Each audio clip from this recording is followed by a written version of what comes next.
And I would suggest some words for us.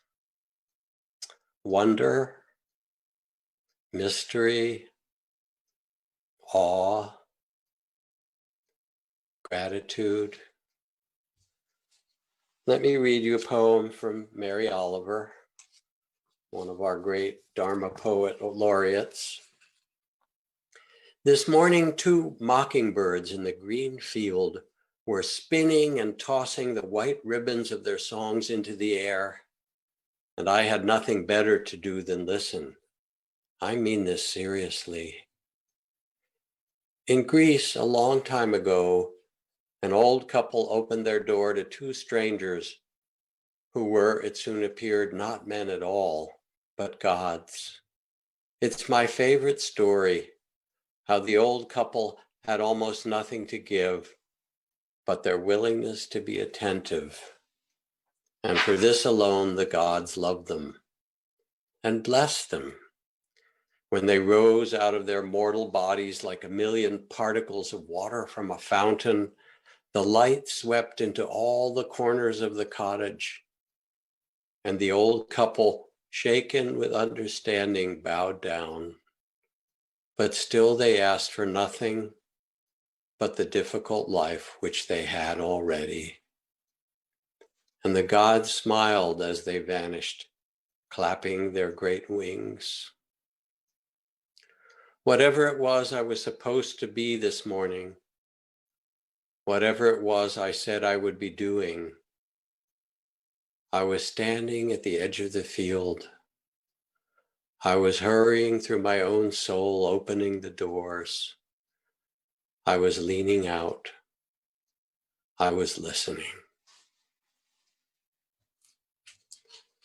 And of course, she writes about that story, I think it's from Ovid, of Baucis and Philemon, the 2 in that cottage, and how they were blessed in a different way by the gods.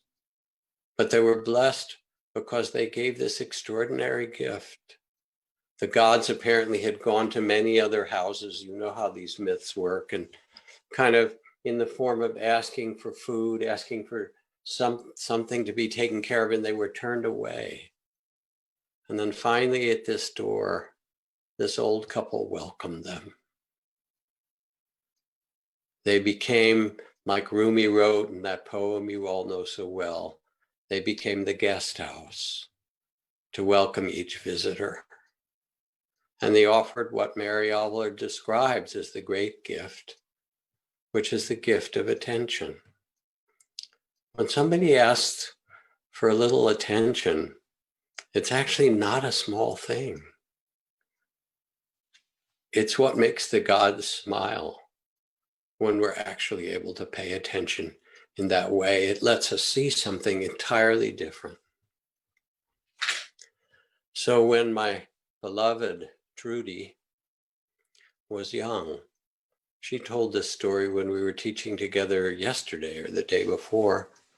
When she was a young mother and her daughter was 2.5 years old, she was living in Geneva near her parents. Her dad worked for the WHO as one of their top doctors for the, health of the world.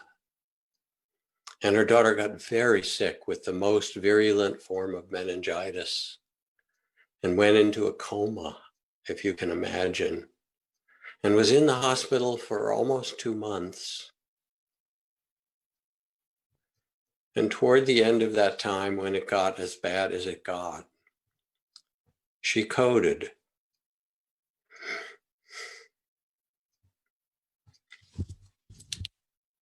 Which simply means that everybody has to rush to the side of that person because they're not sure they'll make it.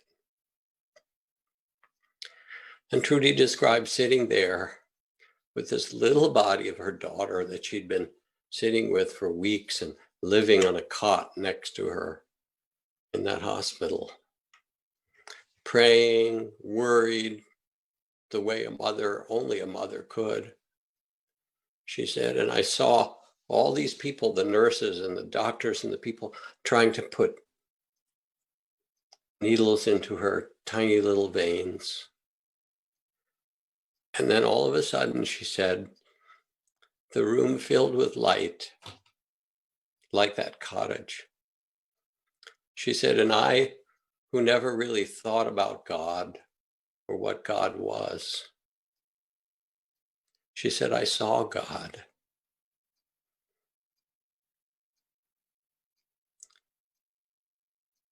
And it was those nurses, those doctors, those people at the bedside.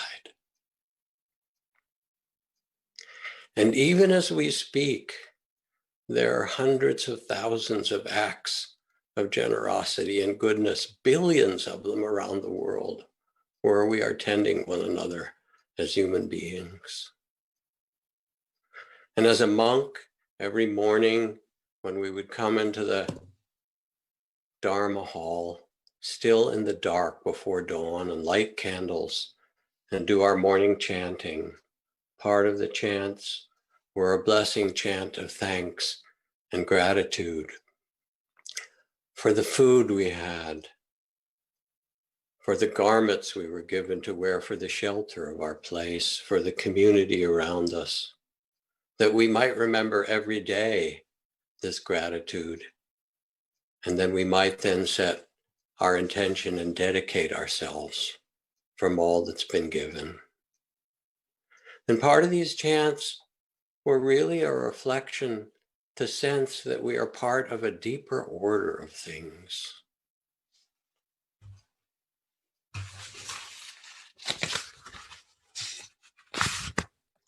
Doris was a 50-something single mom with 3 teenagers and a budding career, but she was plagued with anxiety. One of her daughter's best friends had committed suicide. Another was struggling with her sexual identity. She, as a mother, was full of worry, full of fears and indecision and panic. She said, when I learned about mindfulness, it touched me. It made sense, so I went on a retreat.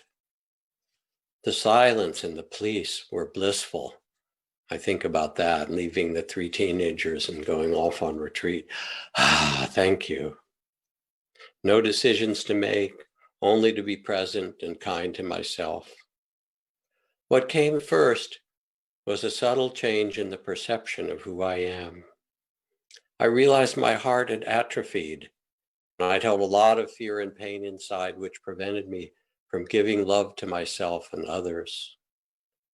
I practiced a gentle acceptance of aspects of myself that I'd rejected, and now felt grateful to know. This gentle opening over the days left me less caught in suffering. I began to trust myself being fallible and human, and yet so much more. Then what I call the little miracle happened. I was on a slow, mindful walk, totally quiet, and then I disappeared. There was no one, only vast silence and the wind. It became a day of joyful, amazing freedom. And now I know that I'm so much bigger than my fears. Some days I can still feel that vast dance. And others, I'm still standing on the sidelines. But all I have to do is unfold my arms and step forward into life, and I'm free again.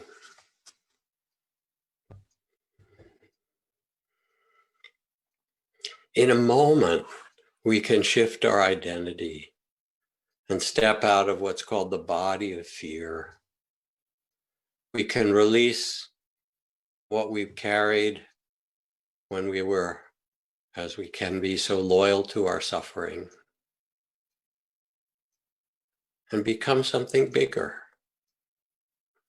Many years ago, in the late 70s, I was invited to the 𝐼𝐚𝐲𝐬 Foundation, and one portion of 𝐼𝐚𝐲𝐬 Foundation was a group that was studying altered consciousness and weird things, and of course they invited me. You know, that's how it works. And it was all the meditation people and the shamans and that sort of thing. And we had our conference and sharing and all the things that you would expect in that sort of a gathering. And then one of the people who was there was a man named Mad Bear. And Mad Bear was an 𝐤𝐭𝐡 medicine man. And we were each invited to give teachings. I gave some bit of a talk and guided meditation. And Mad Bear said, I can't give teachings in here, come with me. And he led us out the door to the outdoors of Kansas, huge skies and fields of corn, of course, but vast vistas. And we stood there in a sort of a circle, a rough circle in the fields nearby. And then he began to make a prayer. And my gosh, he went on for a long time, that prayer. I kept thinking, when is he going to finish? He's praying and praying. And it went on and on. It went on for like 45 minutes.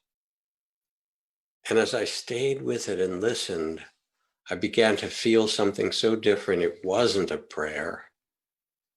It was his gratitude for the people and the animals and the plants and the insects and the creatures of the sky and the sea and the air and the water, the fire and the earth, and all their joyful exertions that bless us every day.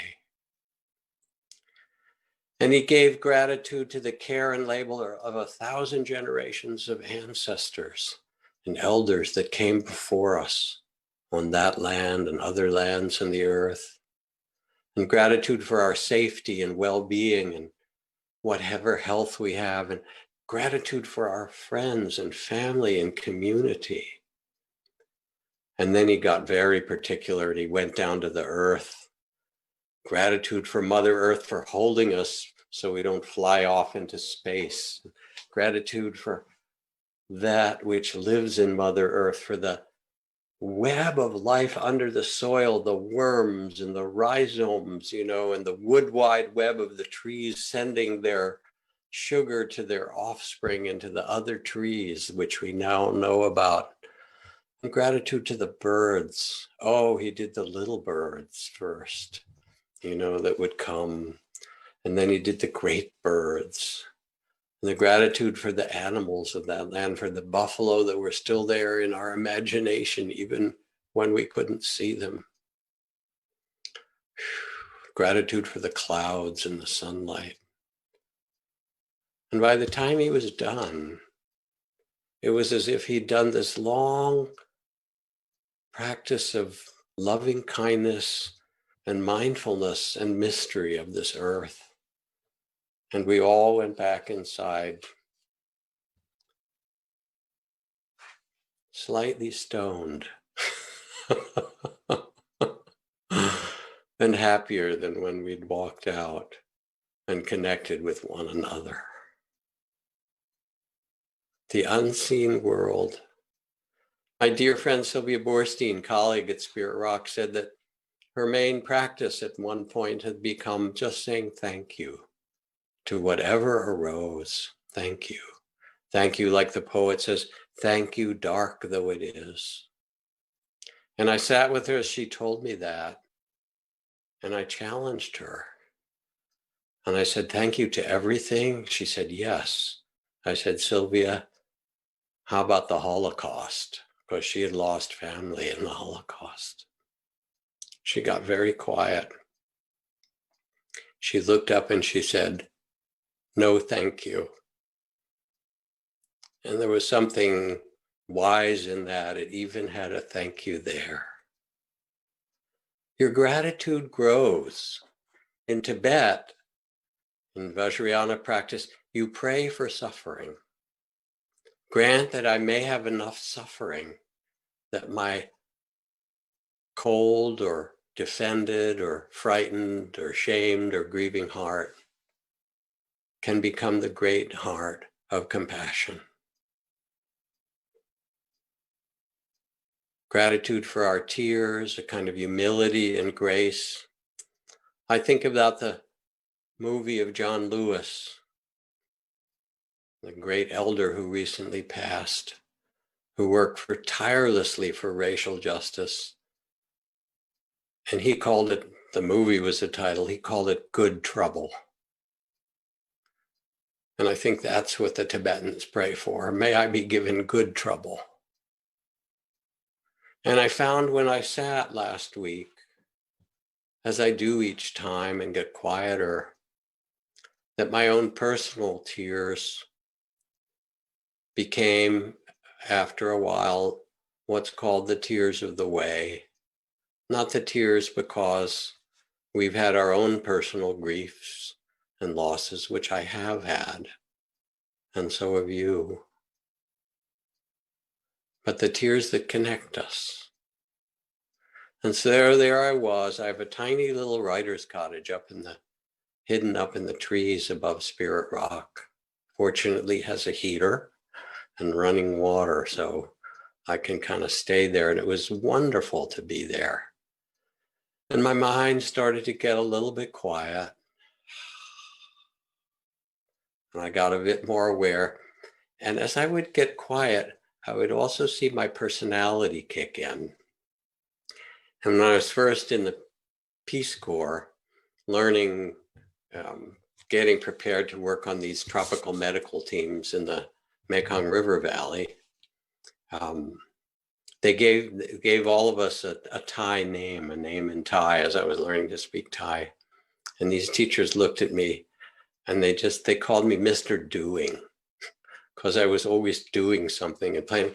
And so there I was sitting, feeling loving kindness and vastness, and my mind would kick in, and it had ideas and plans and things that I'm going to do. And I'm on these boards, and I'm working for immigrant rights, and I'm aboard on this huge climate change thing, and I'm involved in a project that's trying to change the way technology is, working in a healthy way, and all these kind of things, Mr. Doing.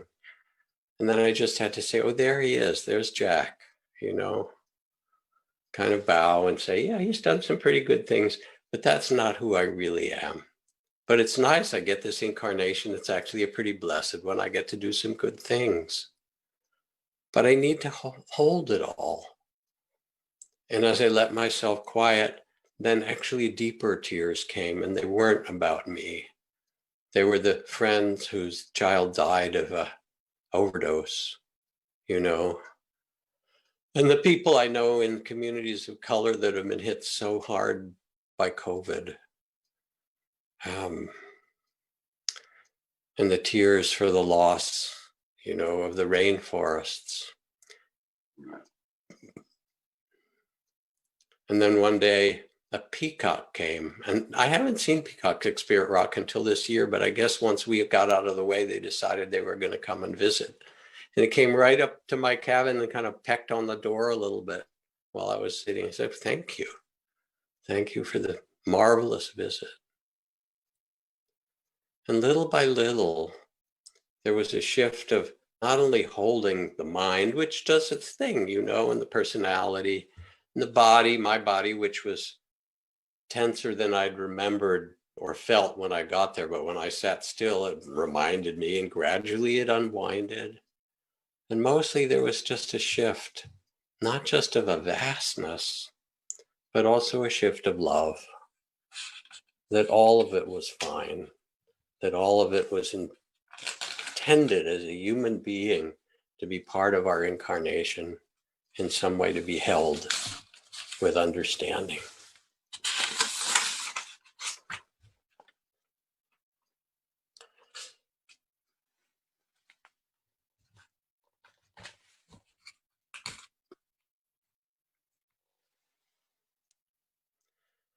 Dear friends, the Buddhist texts begin, O nobly born, you who are the sons and daughters of the awakened ones. Do not forget who you really are. Do not forget your true nature. And so we have these practices. You have them, I have them, we share them. And they open us to our true nature. They open the heart to hold the entire world mindful, loving awareness and compassion. And of course, all these studies, the 8,000 papers and studies from the neuroscientists of the last few decades on these trainings, they explain, as my friend Dan Siegel, neuroscientist, called it, that one of the gifts is expanding the window of tolerance. Like Rumi's guest house again, learning to learning to treat each guest honorably, to receive what life offers us with some sense of gratitude. Here's the deal. You got a human incarnation like me. It will include majestic suffering. Overcome all bitterness because you were not up to the magnitude of the pain that was entrusted to you, said the Sufis. Like the mother of the world who carries a certain measure of that cosmic pain in your heart, you're called upon to meet it in compassion and not self-pity. And it has to be this way. If there's birth, there has to be death. If there's light, there is also dark. If there's a beginning, there's an end. If there's gain, there's loss. This is called duality. This is incarnation, pleasure and pain, joy and sorrow, praise and blame. It's what we are. It's what manifests out of nothing into a world of form and emptiness. Trouble? Somebody asked Zorba. Life is trouble, he said. This is the first noble truth of the Buddha. You can't avoid suffering. This is dukkha, this is suffering. But suffering is not the end of the story. This we know too.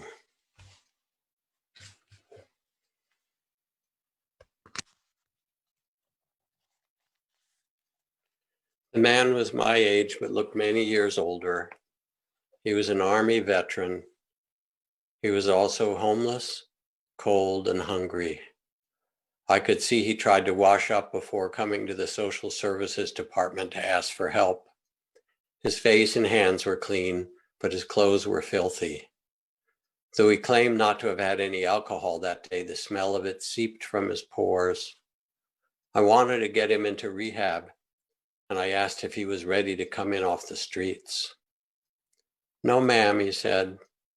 All I'd like is a few dollars, some bus tickets.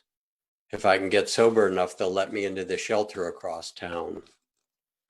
That shelter had 50 beds, cots really. The homeless were admitted at night and forced out at dawn to eat breakfast at a nearby charity. 50 beds and nearly 1,000 homeless just in this part of the city. Winters here in Northern California mean cold, rain, and mud. Even though this man and many like him slept under bridges to keep dry, the dampness penetrated everything. His clothes and the bedroll he placed on the floor smelled moldy. The pages of the book he carried were swollen. I asked him how many times he had tried rehab. 2 or 3, he said, long time ago. Maybe it's time to try again. I explained I'd had a client who'd gone through the program 7 times before it took. Besides, I said, we're months away from warmer weather. What else have you got going on? I watched his face as he considered my offer.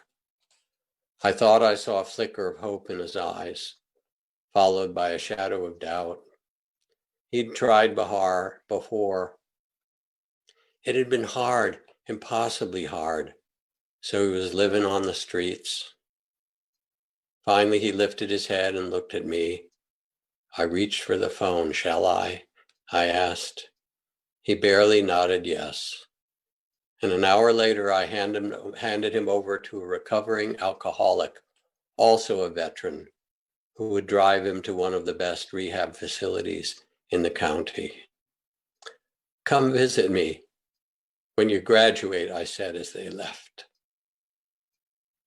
I barely recognized the man when he came into my office 6 months later, so tall and handsome, smelling like the outdoors, and holding a huge bouquet of flowers.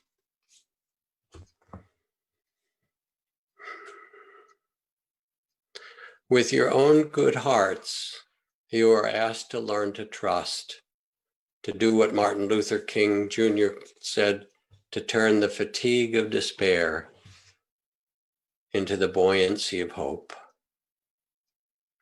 In traditional cultures, this trust is learned through initiation. It's part of every wise and traditional culture, deliberate initiations of facing danger or death in some way to find something deeper.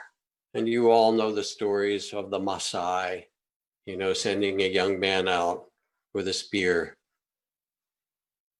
to kill the first lion and come back acclaimed in the village as a man. The Mayans had these amazing initiations for men and women. The boys who were sent out, one of the tasks they had was to come back into village and steal the grandmother's cooking pot. And the women in the village knew they would be coming back and all had sticks to beat this person. It was really a tricky thing to be able to get the pot. I mean, there are all kinds of initiations, and I think about my dear friend Malidoma Somé, who went through a whole series of very powerful initiations as a youngish man in his 20s and then again. And I said, well, these initiations, they're supposed to make you a man or prepare you for something, or a woman fully. I said, what do they really prepare you for?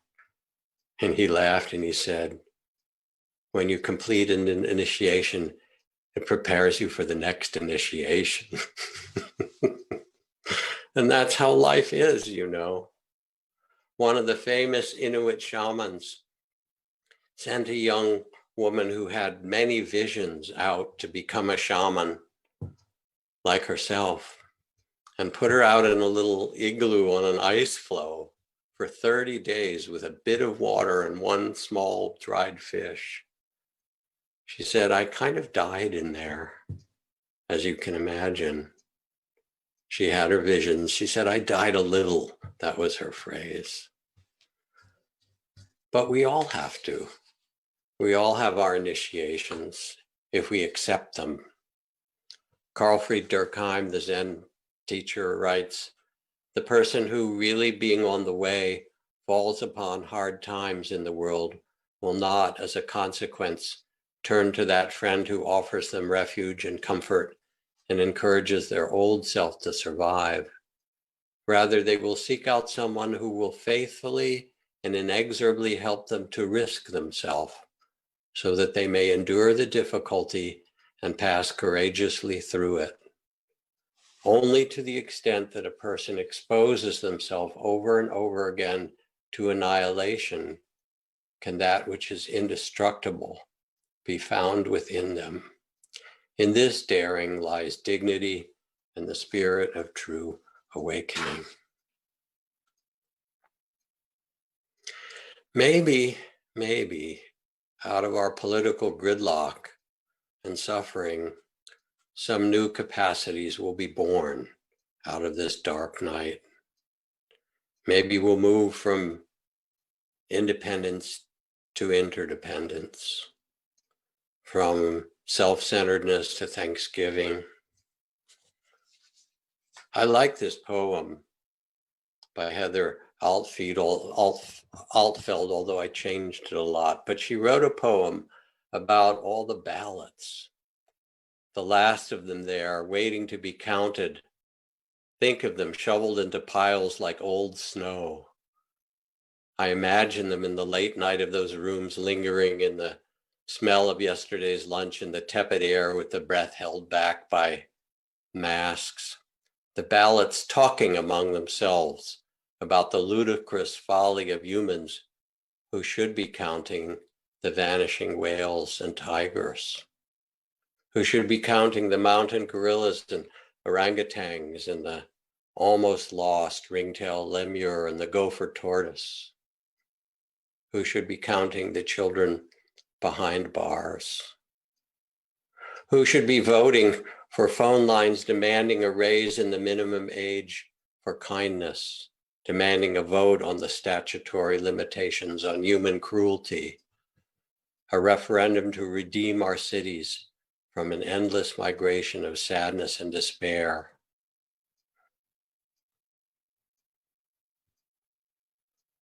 Call it now, she ends. Call it for the rivers, the trees, the rocks. Call it for the rain, who knows far better than we how to become a fierce and gentle blessing. Vote for the goodness touching us all. Reflect for a moment as you listen. When did you find trust?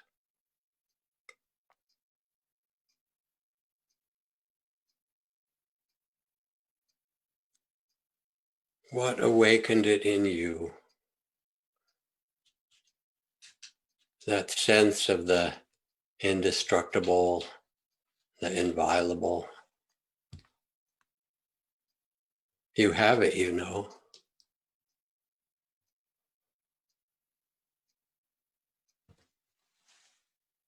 When did you find trust?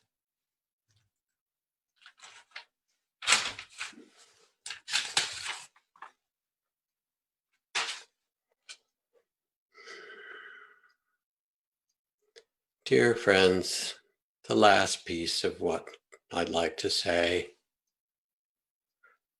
We're all at the crossroads, all of us. And the crossroads is this moment that has infinity, the reality of the present, the eternal now. What will we do at the crossroads? Who are we? What's true is that we're never alone. There's a story of a young pious nun who used to go into prayer, raise her eyes, pray, and then came to the Mother Superior and said, I can't find God. I don't know where to find God. And the Mother Superior looked back to her and said, you haven't found God, my dear, because you haven't looked down.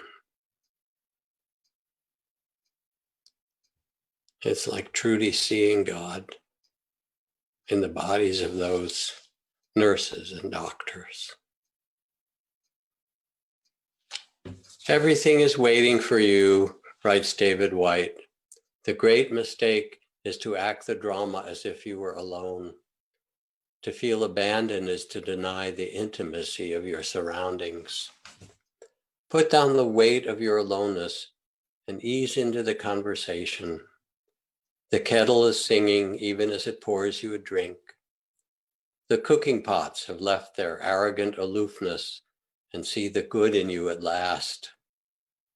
All the birds and creatures of the world are unutterably themselves. Everything is waiting for you. When I teach, and when people bring up the sufferings and struggles and difficulties in their life, the shame they carry or guilt for not doing enough for the world, the addiction in their line of family, the death of a child or a parent, having a new baby, and instead of being just joyful, they're overwhelmed. I'll ask them, what have you learned about how to handle this? What have you learned from this? And often they answer, something good. And then I turn to the group and I say, what have you all learned? And a kind of magic happens. because the room becomes wise. It's not me or some teaching. It's the shared hearts of everyone together, and the room becomes wise. And they remind you from their hearts that you belong, that they've been through it too. They remind you that your being is enough, that you are enough.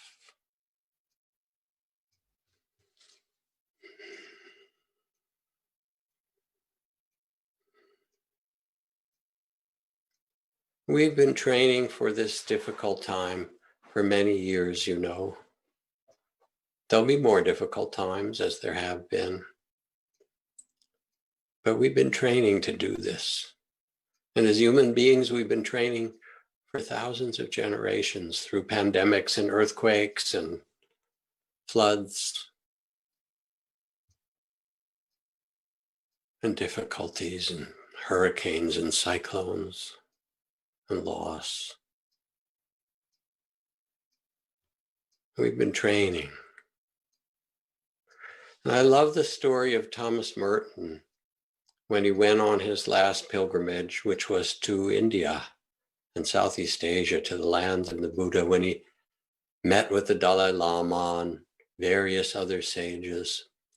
He went to Polonnaruwa, which is an ancient temple in Sri Lanka, and a huge cliff in Polonnaruwa of marble stone had been carved into these giant Buddhas with huge faces, a whole cliff. And he said he stood there and gazed at those faces, and to him it was the most moving work of art he'd ever seen, because in those eyes, in those faces represented bringing alive, he saw the eyes of infinite compassion and a wise heart that rejected nothing, that understood it all, and whose response was emptiness, vastness, and boundless compassion. The words of the Buddha: there are those who discover they can leave behind destructive reactions and become patient as the earth, unmoved by fires of anger or fear, unshaken as a pillar, unperturbed as a clear and quiet pool. This is who you are. I like to say, go look in the mirror. You look in the mirror and you notice you've aged. Remember how I teach about this? I do it myself.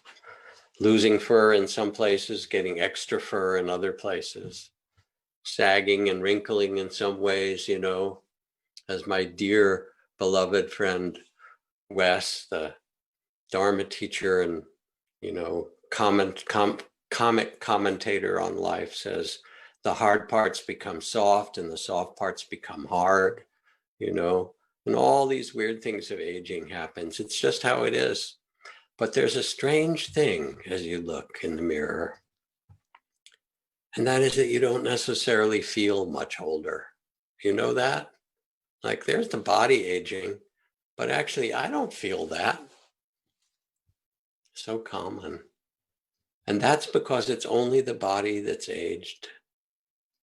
In that moment of gazing in the mirror, you are becoming the one who knows, what Ajahn Chah called the witnessing, the loving awareness, the mindful loving awareness itself that steps out of identity with the body and rests in the vastness of consciousness and says, it's getting a bit older, that body, isn't it? Just how it happens.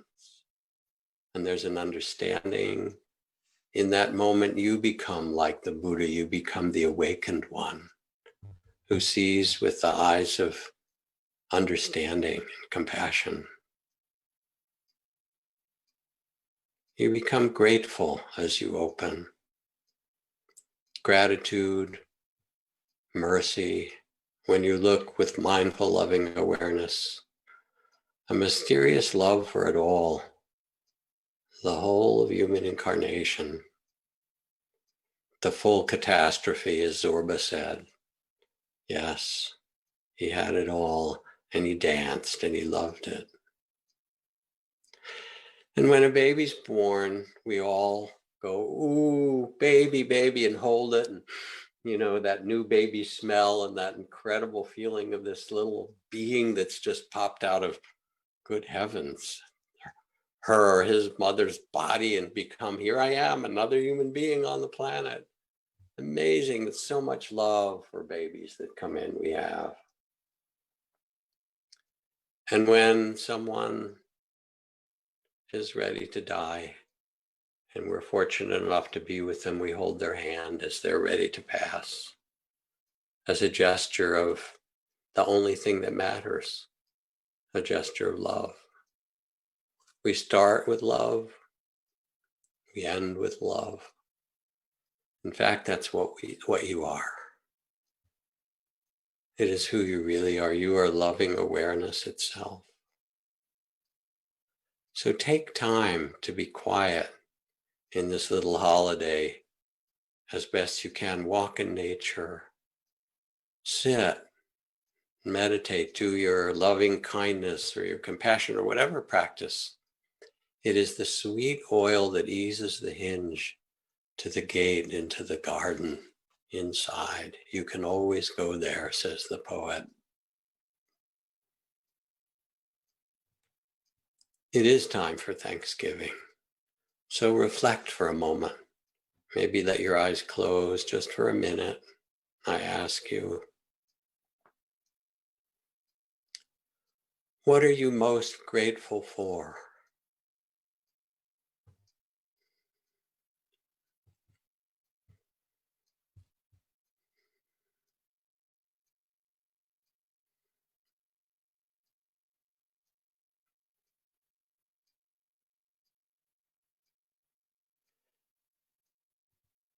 And what gives you trust in these difficult times? Where have you learned trust?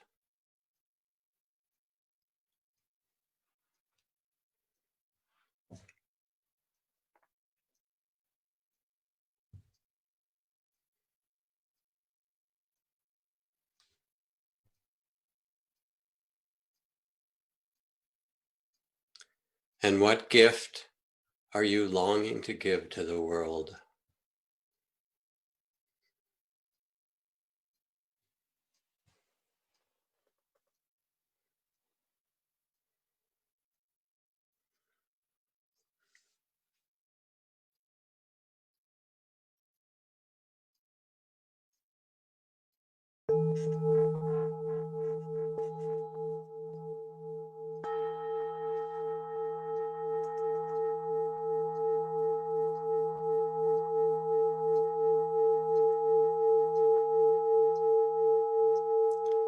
Trust your good hearts, you know. It doesn't take very long, just a minute or two, to get quiet and listen. And when you do, it's called a sohbet. The Sufis call it a dialogue with the heart. When you ask, the heart will answer.